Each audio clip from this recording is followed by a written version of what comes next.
Welcome everybody to the Kim Barrett Show. I am your host, Kim Barrett, and on today's episode, we dive in with the lovely and amazing Miss Rhonda Swan, and we cover off on PR, on media. How can you get featured in the media? Should you get featured in the media? Google knowledge panels, Google research, all this and more in today's episode. So if you're someone who wants to grow their business and wants to achieve that, I highly recommend that you get amongst it, okay? But before we do, of course, if you want us to help promote you even more, if you want to really leverage your personal brand, your business brand on social media, you got to hit us up. Head over to marketingmogul.com.au where we have everything that you need right there. But until then, let's jump into the show.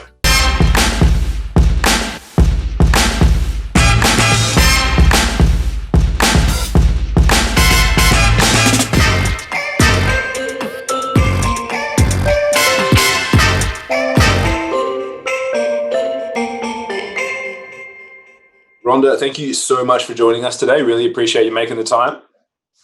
So good to be here. Salamat pagi from Bali. Great to have you here. Now, I always like to ask the same question every time on the podcast at the very beginning, which is, Rhonda, if I met you and we're at a party having a few glasses of red wine and I said, what is it that you actually do? What's your go-to answer? My go-to is that I help create sexy brands and turn them into profit-making machines with PR and media. Pretty simple. Yeah, and Rhonda's a pro at this line, so it's like she's drilled that down pat. So most people, that's not even fair, Kim. Most people on the podcast, they're like, well, I do this, and you're just like, boom, here's my instantaneous authority grabber. I love it. So that's like the big thing that's the first thing that when I work with clients, we do so much brand development and PR. And that's always happens. I ask, if you were to tell me what you do, and that's, I think, the gap that most people have when they're building their brands or building their business. They get, what I always say, it's like they get marbles in their mouth. And then they're like, well, I kind of do this and I kind of do this and I do this. And people just get lost, right? And so I think that's a really powerful question that you asked, because most people don't really know how to say it. And they're leaving so much money on the table, or they're leaving customers or potential customers.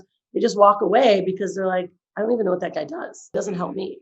100%. And as you mentioned, like obviously PR and media, it's like you can't get picked up by any of those channels, even if you have someone in your corner, if you don't have that down pat, because they're going to be like, oh, Rhonda does like some sort of things with newspapers or PR or something. I think it's like, no one's booking that. But like when you have that frame, it's just so much easier. And like I've seen that because I know like we have obviously known each other for many years, and even just me speaking at events, I always listen when Rhonda's talking and I take notes, and I'm like, I'm going to steal some of those things.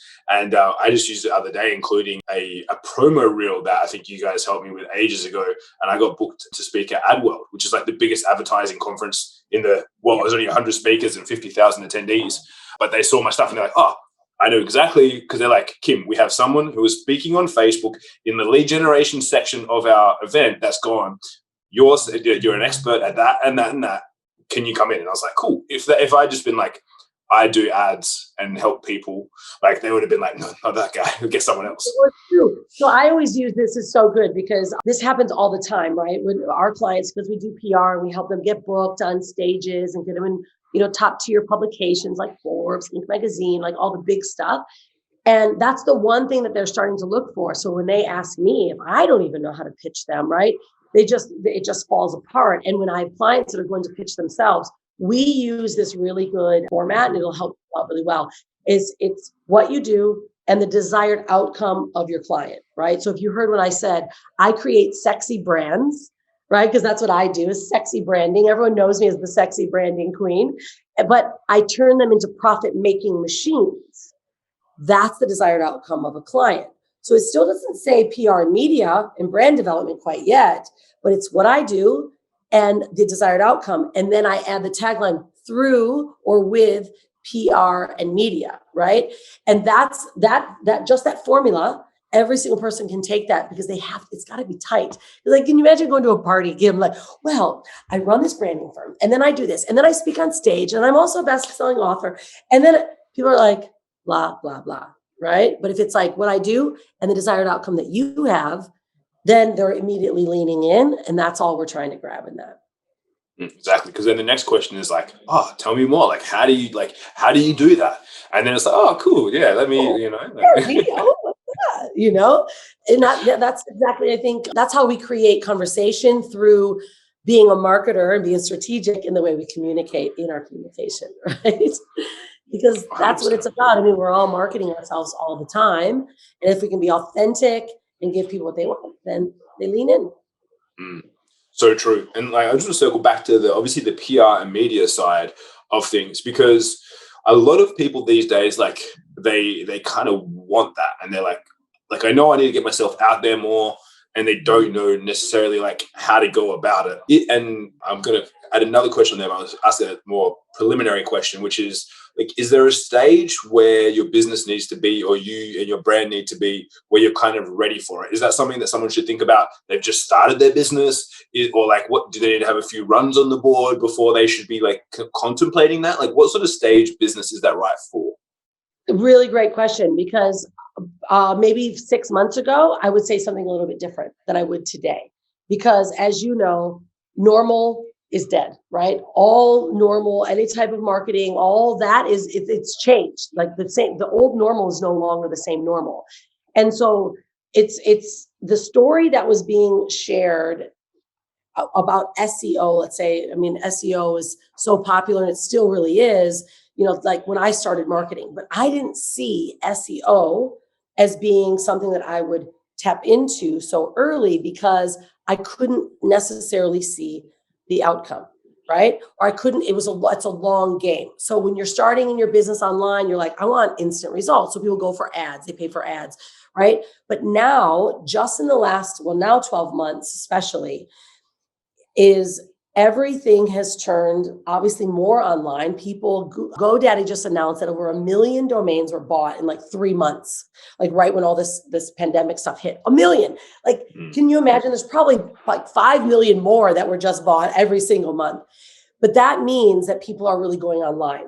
So now we have to look at, as a brand, how are we going to compete, right? Like Russell Brunson always says, it's either in the Red Sea where you're swimming with everyone, or you're in the blue sea. So now there's ways that new brands can actually begin, or old brands can begin to get their name seen or be swimming in the blue sea. How you always say competition irrelevant, right? I took that from you. I use that from you because we've spoken in so many different events together. And so your question, when's the right time? The right time is if you're a brand new startup, you need to be right now publishing yourself in tier 2 publications. So we specialize in tier 1 and tier 2. Tier 1 are Forbes, the high levels, right? GQ, Inc. magazine, all the big guys, because it's all about volume, right? And they've got a large readership. Tier 2s are equally as valuable. They just are more niched. They may have less readership, but they've got a more niche market.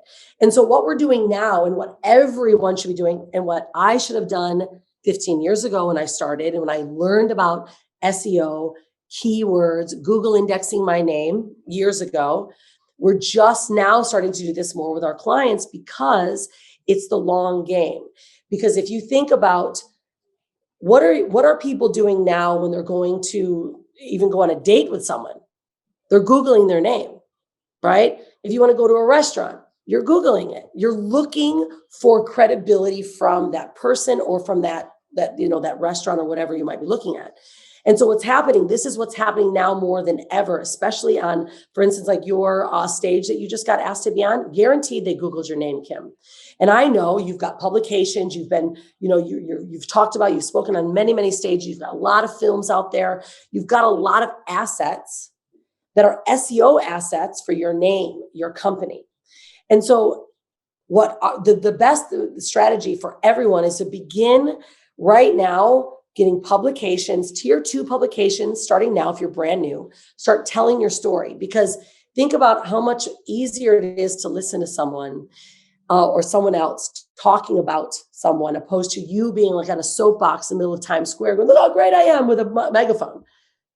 They're not listening as well. But when they're having someone else go, wow, you need to learn about this guy, or this guy's the best, or look what they're doing.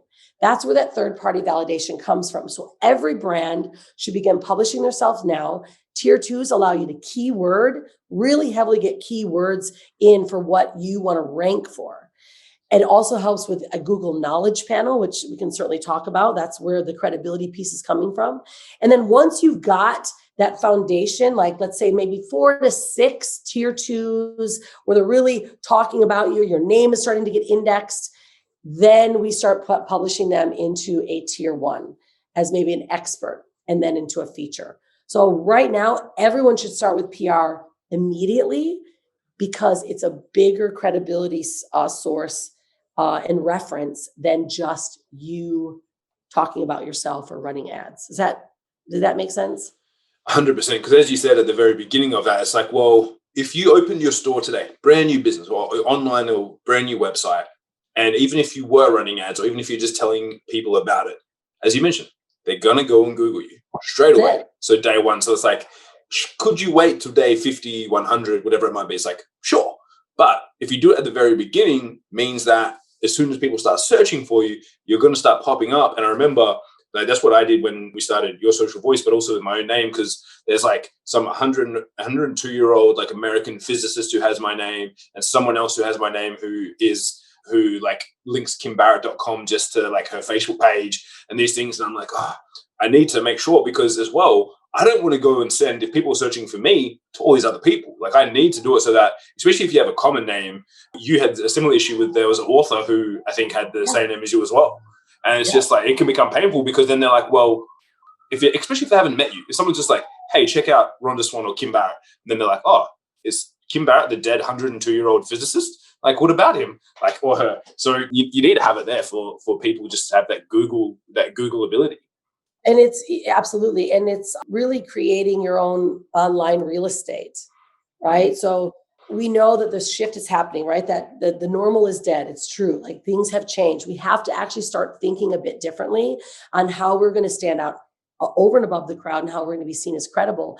And creating your own online real estate, like social media, could change, right? A lot of platforms have gone down. There's a lot of talk and a lot of chat, and you know more about this, that some of these platforms, they're being suppressed, right? They're being censored. So and many are leaving certain platforms because of that reason.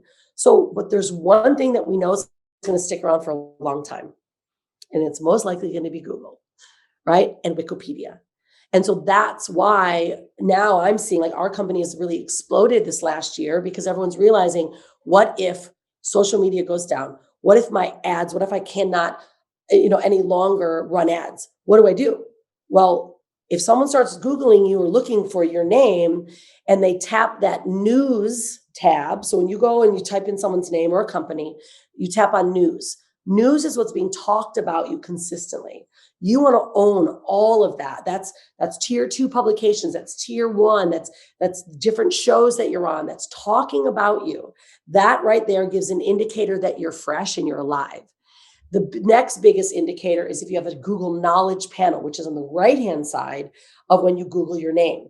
That is the stamp. And I tell you, Kim, it used to only be for celebrities, high-level New York Times bestsellers, like big authors. But now we are working with Google to connect websites, publications, all of your data, so that your knowledge panel is pulling up.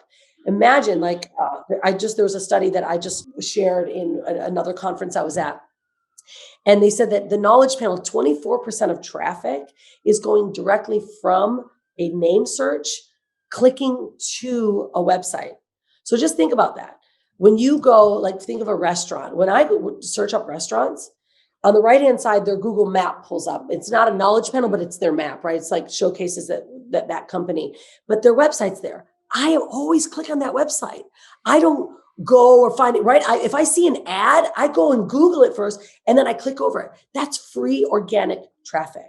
And that's the type of cycle that we want to create for our businesses and our brands that are long lasting and never ending. Yeah, as you mentioned, that's so important, because like, not obviously do you get the passed over credibility on those, but it builds up. And if something does happen or things go down, or even let's just say, like, as many people have had like their personal profiles go down for a week or 2 weeks or something like that, and then someone's like, oh, like, I've just heard about this person, how do I find them? They have to go to Google to find you and be able to come across you and see what you're up to. So I think that's, so relevant and important for people to want to know about. And as you mentioned, and I think because a lot of people now, they obviously know that, like, you can work with teams, you can work with people to help you with your PR and grow it and improve it, but you can't just get in just because you work with someone. It's like, you do need to have that, not what's the right word I'm looking for here. You need to have something about you. You still need to be good at what you do. You can't just be like, oh, I'm just going to they just put any Joe Blow in there. It's like, you need to actually be still somewhat of an expert, right? And we had Mike Koenigs on 2 weeks ago on the podcast, and he talked about it with one of his clients. And as soon as you have a good person who's getting PR, and he does it because he hosts a show for entrepreneur.com as well, and then you also tie in with something unique. Like, he worked with a guy who became a lifestyle investor. And then as soon as you search that term anywhere and you look for that person, it's like they just absorb everything. So it's like, now it's like, if someone mentions like, hey, I want to become a lifestyle investor, it's like, that real estate belongs to him, and you can't get past it, and you can't compete at all. No, and that's it. And that's like why we always work with our clients. Like, who do you want to be known as? Like, let's anchor in that and just layer it. And that's why we work so deeply in these tier 1s and tier 2s, because we're just layering those keywords so that it does pull up. I mean, and then once that happens, like, for instance, you interviewed Grant Cardone. That was a major interview. And I know there's some publications that are going to be placed into because your podcast is doing so well. Think about like those type of rankings, like some of the top podcasts to make you money. Like, if you're known as that, that's where all that credibility will happen. And the great thing about that is, especially when you're next to like certain celebrities or thought leaders, because we work really heavily within the thought leader and celebrity space, is that we place our clients next to them because they have massive audiences. Their audiences want to read about them and then see who else is in that same category. And that's really what starts to work in such a much bigger way. 100%. And especially if you do it all with a purpose and you know what you're doing and why you're doing it for, it just ties in well. Like, I was chatting to a gentleman the other day about the podcast, and he's like, why are you doing it? And I was like, this is my long-term credibility piece. And because I've been doing it for now, like, over a year, we have quite a few episodes in the bank and has some quite good people. It's not easy, but I can definitely reach out to people and show them what we're doing. And then they're like, cool, I want to be on that podcast because he's had X, Y, and Z, and we've had X number of downloads and views. So if I didn't have that though, and they're just like, oh, this is the first episode of this guy's show, and if I Google it, there's nothing there. It's like, it's pretty hard to get people to jump on and jump across. Yeah. And that's it. It's like, we know all of us have a beautiful story to tell. I mean, that's one thing I love about the entrepreneur space. Every entrepreneur has an incredible story to tell. So when you become human and you start telling that story, right, and allow that stuff to work for you. And that's how many of our clients that are so new into the marketplace, they've done amazing things already, but they might be starting a new business, right? So if you keep layering that and then you do start a new podcast or a new business, then the storyline's already been there. Right. So that when we create like media kits, like the media kit is like one of the biggest inserts, like a ticket inside the door. When you say, look, here's my media kit. And it showcases what you do, how you do it. It has your bio, all the talks that you've done, the titles, the topics, but it also showcases where you've been published or the things that you've been seen on. And it allows them to go, oh, when you're ready. That's why we have many clients that are so brand new. They have a media kit and it instantly is credibility, because they're not having to search for them then, right? You're giving it to them. So there's a lot of ways that we, especially as entrepreneurs, can help build up that credibility piece, especially when you're starting a new venture. Doesn't mean you're nobody. It just means you're starting a new venture and everyone has to start off on the right way. So it's like the ways that you can align your brand to showcase that credibility piece is so powerful. Yeah. And I think it circles back to what you mentioned at the very beginning. It's like, and it's, not only is it obviously not really good to be kind of like to be pumping your tires up and be like, hey, I'm amazing. But number two, for a lot of people, it's quite hard to do. Like, I was speaking with someone the other day and I was like, at the beginning, you kind of don't want to. You're like, I'd rather be like, we have a client who's just come on board, works at Canva. And so she's like a head of production stuff there, and she's like got her own business and it's growing. She's like, but I don't really want to be like, hey, I work at Canva and I'm so awesome. And I was like, then you need someone else to tell your story for you. Like if you don't want to do it, like someone else has to do it, because it's an amazing thing. But the worst secret, like the worst offer or the worst piece of information is the one that's never shared. So it's That's like, it. if you've got that, like you've got to get it out there. And what better way than getting someone else to tell it, especially at the beginning if you're shy. Like now, you know, especially over the years, you get used to being like, cool, sometimes I have to share my accolades and achievements. But it's much easier, especially at the beginning, if you go, hey, I'm not saying this, Entrepreneur Magazine or Forbes or GQ. I think I need to, you know, get washboard abs and then a cigar and I'll be on the front of GQ. I want to, let's make that happen, Rhonda, somehow. But it's true though, like it's just like me and you having this conversation here, right? Your audience is listening to me, and there's more credibility because you're asking me questions and they already trust you.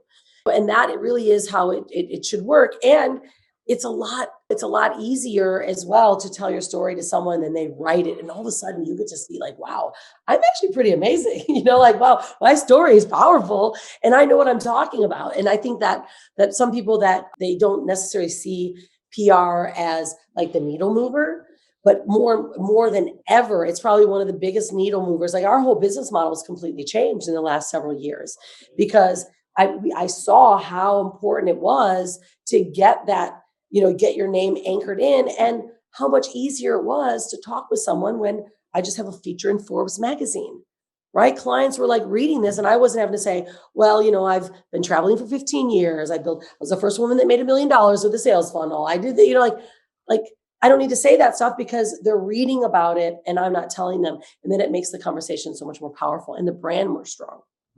100%. And it's the similar, like we've had quite a number of clients recently inquiring about like verification on many different social media platforms. And they're like, not because necessarily that I want it from, it's like, I want to be awesome, but it's like, it adds that extra level of credibility. So even when you message someone and the message comes from someone that is a verified individual, you're like, which of the messages do I open first of all the 100 messages that I have in my inbox? So those things where it's like, it's that extra level where it's like, okay, great. It's like when I like, and it sounds weird, but in real life, going around, even going to a nice hotel, the difference between the person that rocks up in sweatsuit and the difference between the person who rocks up in a suit is completed very differently, only because what they're portraying is a different level of credibility, if you will. I remember like when we were in New York, the first day I was there, it was like cold and we were traveling around and I was like, we just got off the plane. So I was in like pretty much like track pants and a jumper walking around, and then went to the front door. They opened it for me and then went out the next day. I came down for an event and I was wearing like just my event clothes. So like suit on, everything like that. Like, good morning, sir. Great to have you here, sir. And like opened the door for me. It's like, so you have an amazing day. But the day before, they were just like, oh, this guy in his sweatsuit. Like, just get him out of the hotel. I mean, you know, and that is the reality. I mean, and that's really where we say brands, it's how your clients are perceiving you, right? So we have to show up how we also want to be perceived. But you're right. I mean, the blue tick, it seems so vanity before. However, when you're a business owner, especially, and that's why it's gotten a bit more challenging for entrepreneurs to get this blue tick, right? Because it's like the influencer market took it over, and then they started to really slow down and say, look, we want to really make sure these are credible people, because it's not just about the following. It's really about what you do and how you're being seen. And that's the reality, right? Like we just got to dress the part. And sometimes some of us go, oh, and I'm compromising. I'm not as authentic. I'm not this. You are, be as authentic as you want them to see you as, right? So, you know, be yourself. You know, I show up presentable because our clients, I want them to also respect me. And so there's just always that way. And that thought we have to really, really put in the energy on how we want our clients to perceive us. The old way of doing like belly to belly selling back in the day, you walk in the door, but if you walk in with a broken tie and wrinkled up shirt, they may not take you as seriously. It's the same thing goes online, right? That's why our message has got to be consistent, congruent, right? So they've got to follow you along the whole sales process. And it's got to be consistent to what they think that you're getting. And you know, you and I being in marketing for so long, it seems so easy for us. However, I see a lot of gaps that happen in the marketplace. People just are not maintaining that consistency. And that's why their brand is kind of like falling apart. True. And now, Rhonda, as we get towards the end of our time here together, I always like to finish the podcast with the same question as well as I start with the same question, which is there any question that I didn't ask you that I should have? Yeah. How do you get yourself featured in top tier publications like now? Please. Right. Well, I actually wrote a book on, and I'll give this to all of your audience. I wrote a book on exactly this process that we use, right? And how to get featured in Forbes, exact steps, like how to pitch yourself. We give them exact what to say, how to do it, who to reach out to, because you can do it yourself. And that people always ask me that. And that's really a better question. Like, can I do it myself? 100%. Everyone can do it themselves. However, the market has gotten very, very noisy. And if you think about the amount of people that are online, the amount of people that want to be published, you've got to do it the right way. And that's why most people utilize an agency to do that. And why we represent all of our clients, including many celebrities, very high level speakers, because they've already got the credibility, but they need someone that's got the right? It's got the angle, it's got the connections. And so that's really the most important. You ask yourself, do I want to do it myself? It's usually that time or that money, right? You either hire someone to do the work for you, or you can do it yourself. And I'll be happy to give everyone, they can actually go to unstoppablebrandingagency.com, and they can even put in how to get featured on Forbes. And I'll give them, it's a 5,000 word article of exactly how to do it. But more importantly, can you get featured now? Absolutely. You know, when you work with the right people, we can always find ways and angles to start getting you published in tier 2 publications immediately, and then move you into that credibility space into tier 1. 100%. And I, as you mentioned, there's like, you've always got to spend some form of currency. You can either spend all the time doing all the research, making the connections and doing stuff, and it can work, or you can spend a bit of money and save yourself time. I'm a big advocate of keeping my time and spending money. Yeah. So if anyone's curious and they're like, oh, Kim, how do you get into the publications? Rhonda represents me. She takes care of everything for me, because I don't have the time, or like I could go out and do it, but I choose not to, because I'd rather work with someone who's an expert at what they do. So guys, if you're looking at it, like, yeah, weigh up that option carefully. And Rhonda, for anyone that's listening, obviously you've given that website, which will be in the show notes as well. Is there anywhere else where people should connect with you online if they want to find out more about what you guys are up to? Yeah, for sure. I play really heavily on Instagram. So it's under my name, Rhonda Swan. And I give a lot of free content constantly on how to get published, how to present yourself. We also have a 24/7 YouTube channel that runs all of our content. So you can just search Unstoppable Branding Agency 24/7, and you'll just see a constant feed of what we're publishing and what we're providing every single day. Awesome. Love that, guys. So wherever you are, either above or below, check out the show notes and we'll link everything, so you can just click the link and follow Rhonda. And of course, guys, if you know anyone that needs more PR, that needs more media, that really wants to improve their social presence, then I highly, highly, highly recommend that you share this episode with them, so that they can find out more, so they can do more and be more. And until next time, guys, I will say adios.